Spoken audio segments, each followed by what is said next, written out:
Make this one for Jesus, huh? Well, praise be to God. Watch this video clip and then let's talk about it.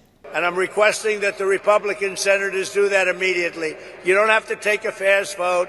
Don't worry about Easter going home. In fact, make this one for Jesus, okay?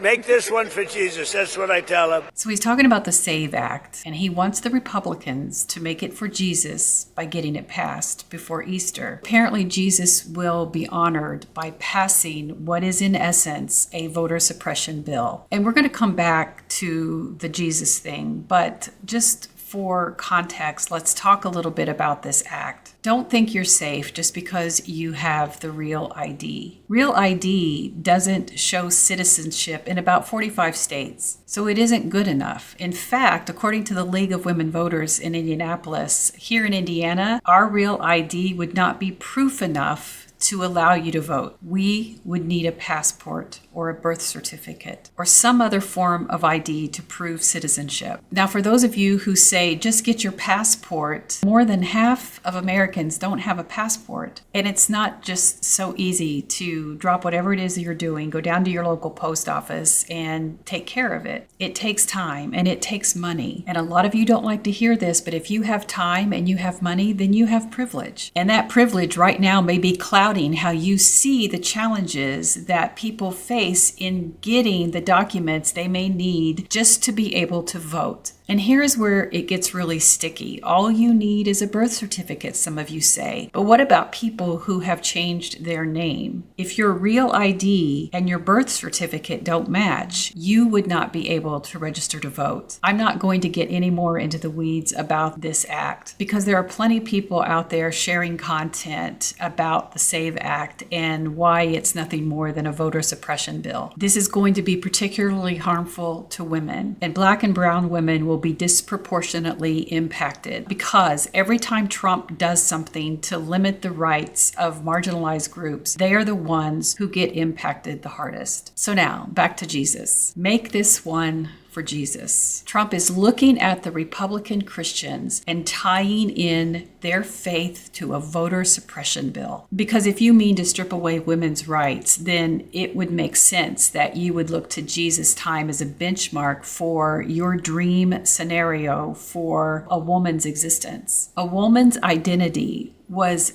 typically tied to a male guardian, first her father and then her husband. They couldn't inherit property unless a male guardian was assigned to be their financial caretaker. They had limited educational opportunities. Women's value was just a tick above cattle. And even though Jesus elevated women as disciples and women had influence in Scripture, much of that influence has been written away and minimized by Christian patriarchy. Because white Christian men are the most fragile and paranoid when it comes to being threatened by a woman with an independent mind and the ability to speak it with confidence. And there are two women that white Christian patriarchy fear the most, and that is the woman who has deconstructed and then rejects Christian patriarchy altogether, and Black women who carry the confidence, the valor, and the pain of their ancestors when they rise to speak and claim what is theirs. White Christian men literally shake in their boots because they know that a woman who does not fear them is a woman who sees through their cowardice and their house of cards that's propping up their power. And so they will use anything, including Jesus, to pretend that suppressing the rights of women is what Jesus wants them to do. So you Republican Christians, be sure to get that SAVE Act passed before you worship on the day you celebrate Jesus' resurrection, because nothing will make Jesus more happy than a policy that creates exclusion. Praise be to your God.